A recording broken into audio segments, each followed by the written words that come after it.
proud.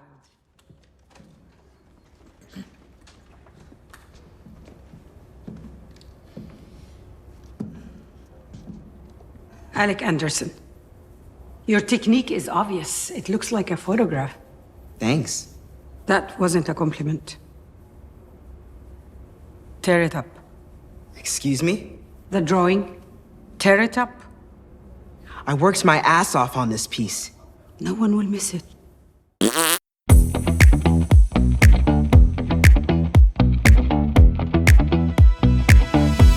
This is Flick Flops. Welcome back to Flick Flops, the podcast where we review movies that the critics hated and we tell you if they are underrated. Today we're discussing Insidious, The Red Door 2023, apparently the fifth installment of the Insidious series, of which I have now watched 2. In this movie, Dalton Lambert's memories of his ability to astral project resurface, and he tinkers with forces he shouldn't. But hey, without that, there would be no movie. Is that a good thing or a bad thing? Find out on episode 25 of Flickety Flops. The flickety floppy.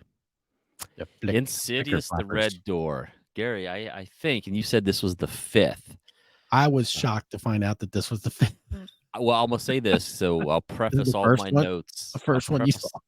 All my notes by saying, of all the 5, this is the first one I've seen. So some of my notes may be explained if I'd have seen the other movies.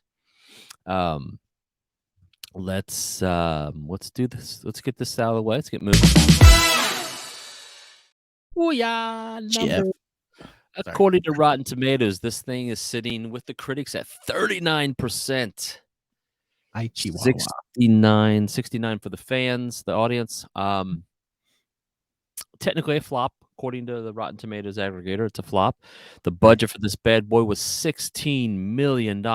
Currently, the box office worldwide, $182 million. So that is not a flop. They have made their money back in spades, as some people would say.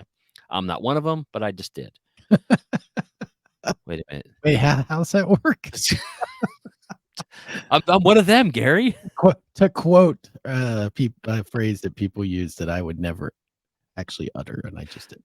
Wait a minute. Make this make sense in the bottom there, Gary. Yeah. Written by a guy named Scott Teems. Scott Teems is what we would know him for.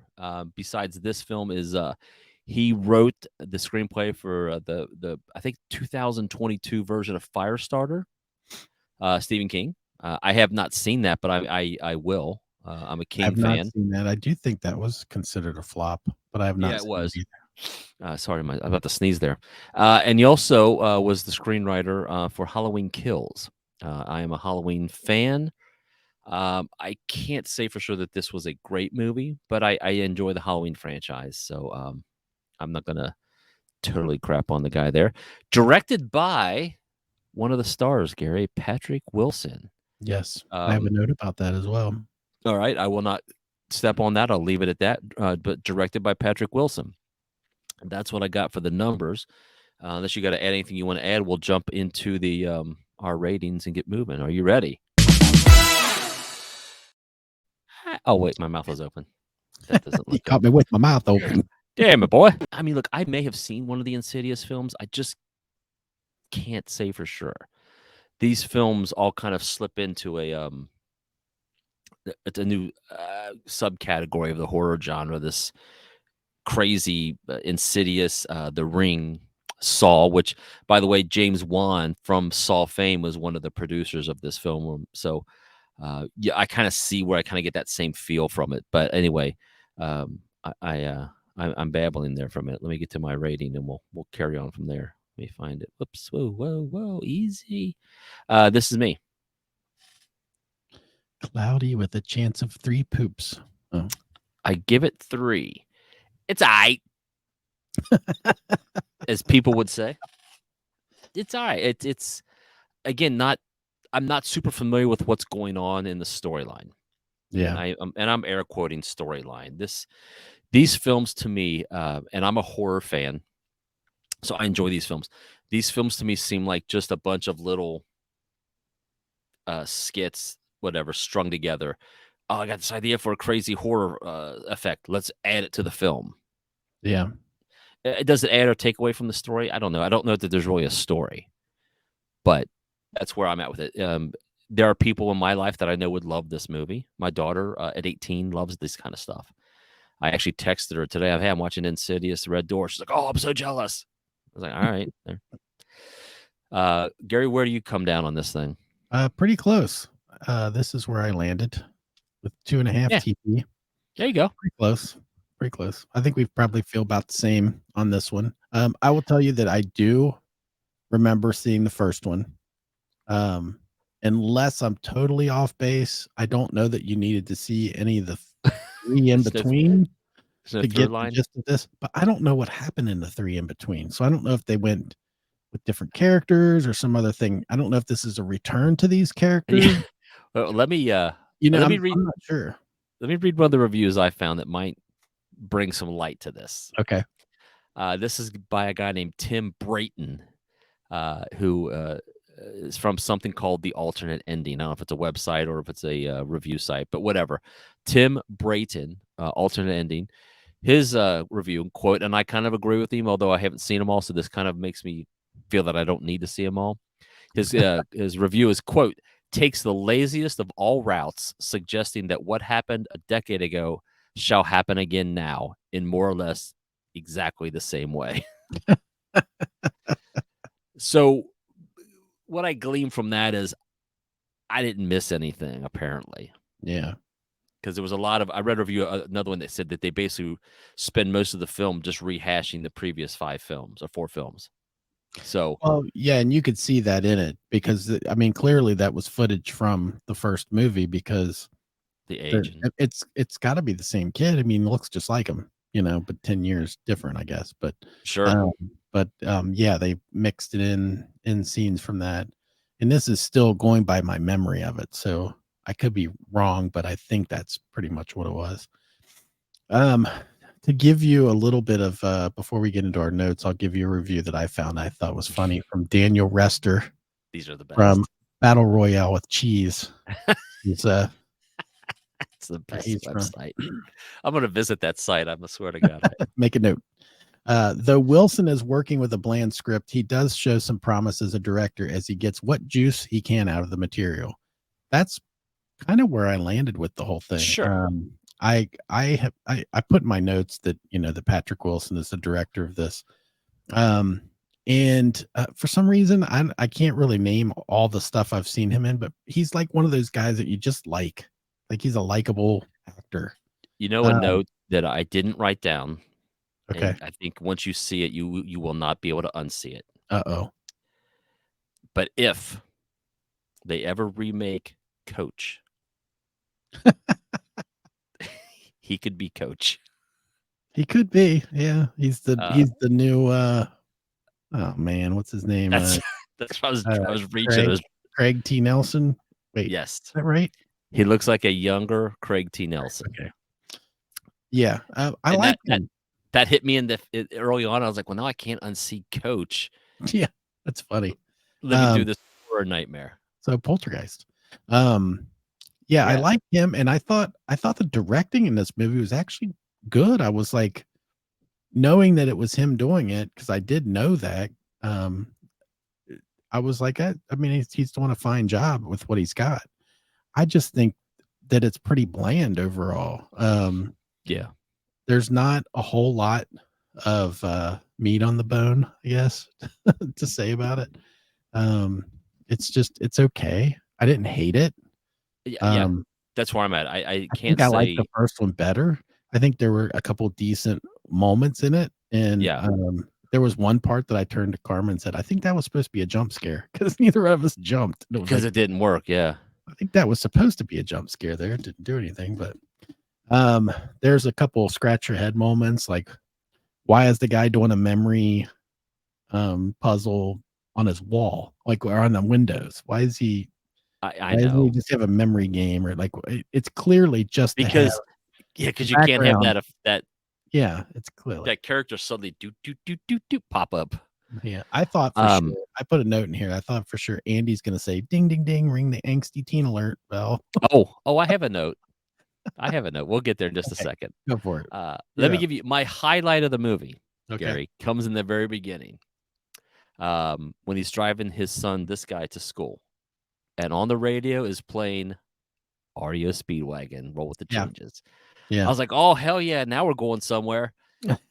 And then it turns into my next note is first thoughts, tired of the angsty teenager. Because this guy, don't talk to Yeah. his dad, texting his mom. How's things going? Horrible. I mean, Yeah. okay. And like, oh God, just shut the fuck up. Again, another one of these movies rolling out the tired, angsty teen cliche. Well, it's like it's drag and drop cliches. Like, let's make sure we have this. We need a 3-point hero drop. That's not a hero movie. Shit, take that out quick. Now the other note I have here, this one, so he goes to college for art.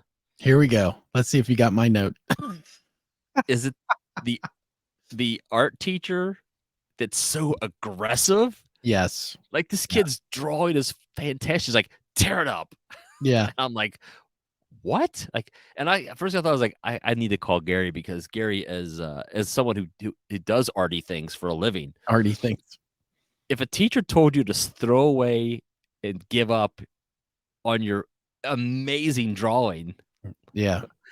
would you be like, what was that last part? Oh, you go to hell? Yeah, that's what I thought I heard too. You can go straight to hell. Carmen's about ready to start art college. Nice. The art program. Did you tell her to start ripping up everything, start over? Well, she turned to me and she goes, "Is that what it's going to be like?" I was like, that's a horrible teacher right there. Like, who would, I mean, it doesn't matter how much time you spend on. So I don't know. Her point was dumb, in my opinion. It was stupid. Yeah. And to me, it was like, we're going to steal from, what was the drum movie that had, what's his nose in it? Whiplash. Whiplash. God. Yeah, oh my. That made my head hurt.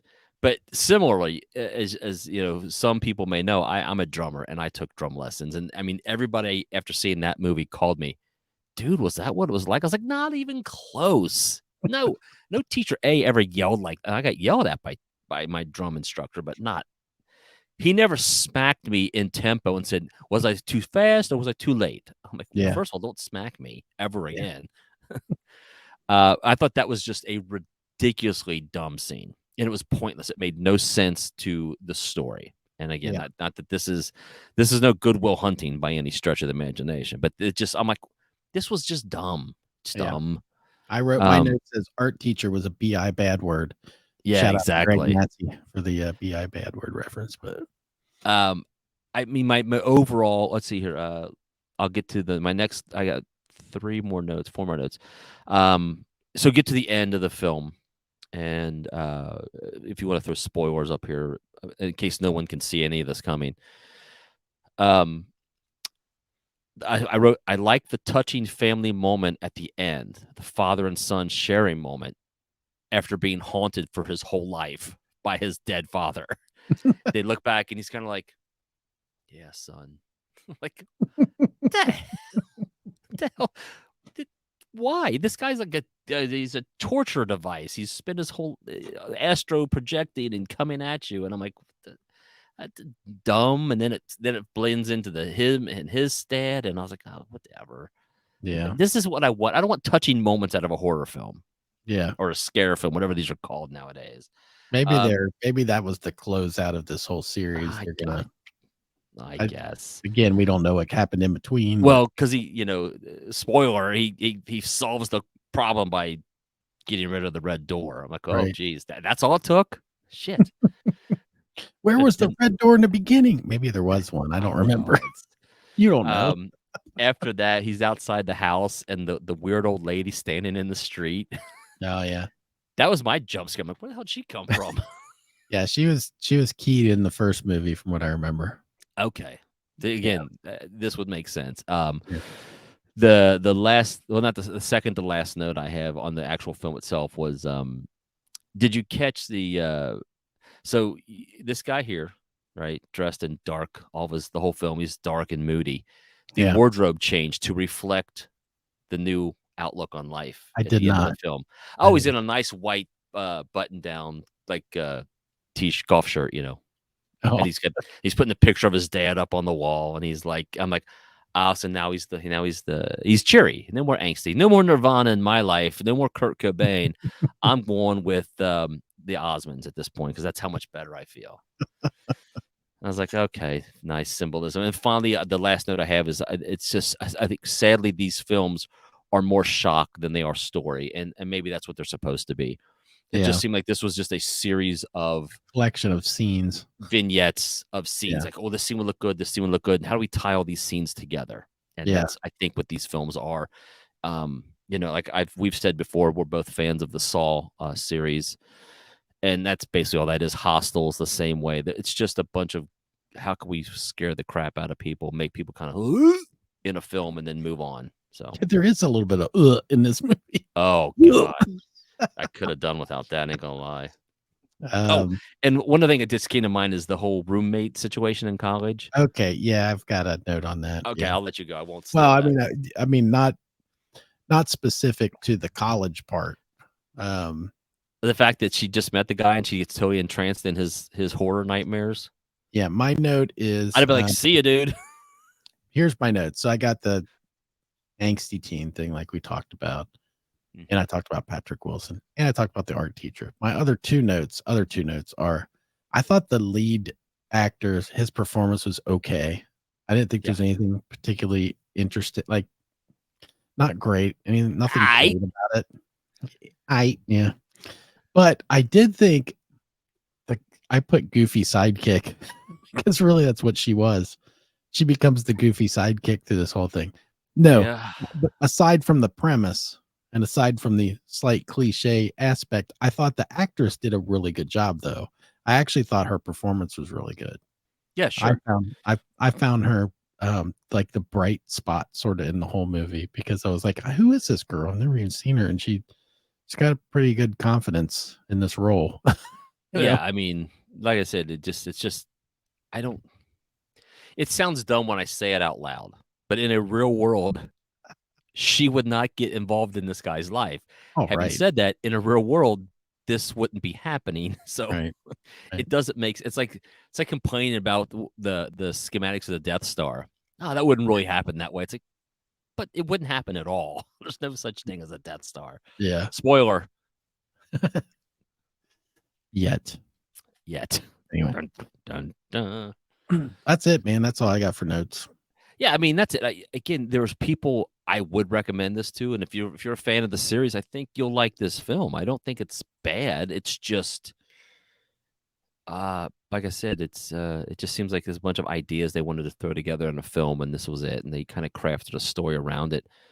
So again, if I'd seen all of them, this would make a little more sense to me. But again, I don't watch the Saw films for the hot storyline. I'm just like, how can they torture? Yeah, I'm there like, how can they dismember a body? Oh, wow, that's interesting. Okay, yeah. Well, I'm glad I was eating. Let me put that down because now I'm gonna go vomit. But yeah, that's it. It's people. What Teresa? No, I would not recommend. She wouldn't even watch it based on the title. When I told her I had to watch Insidious, she's like, "Good luck with that." I'm out. yeah, pretty much. She's like, I want to watch. She's watching Election upstairs right now. That's where she's at. That old movie with Matthew Broderick. I think we should delve into some older flicks down the road too, Gary. Let's get. Yeah, maybe this is a good point to ask some people for some older movies that we can kind of throw in there. Maybe we'll mix it up and put alongside a new movie. We'll do a old movie as well. Do a little throw that in there. Little retro review or. I know we talked about going back and doing the Tape Heads episode, and we can break out some Cage movies. Oh yeah. I wouldn't mind putting together like a Halloween series, not the Halloween series itself, but a Halloween, time of year. Speaking of films, I'm all for that. I mean, I love that. But speaking of Cage, I was just when you said that, I realized there's a classic movie of his that I think everybody has seen and I have not seen, and I feel really dumb for not seeing it. Are you going to say Raising Arizona? Raising Arizona. Yeah. I've never seen Raising Arizona. Let's do it. So, yeah. Let's do it. It's been forever since I saw that movie. Yeah, put that on the list. We got to do that, and we'll get some. Let's get some input. You guys jump on the Facebook group and let us know some movies we should watch, and we'll try to work some of those in and give you some credit for it. You can text Gary directly at area No. code. Please don't do that. All right, let's get out of here, Gary. Yep. Thanks once again, everybody, for watching. We appreciate it. And pick that guy's nose. We're out of here. Wiener. This has been a Touch of Madness production, brought to you by the creative minds at Tommy Twins Media.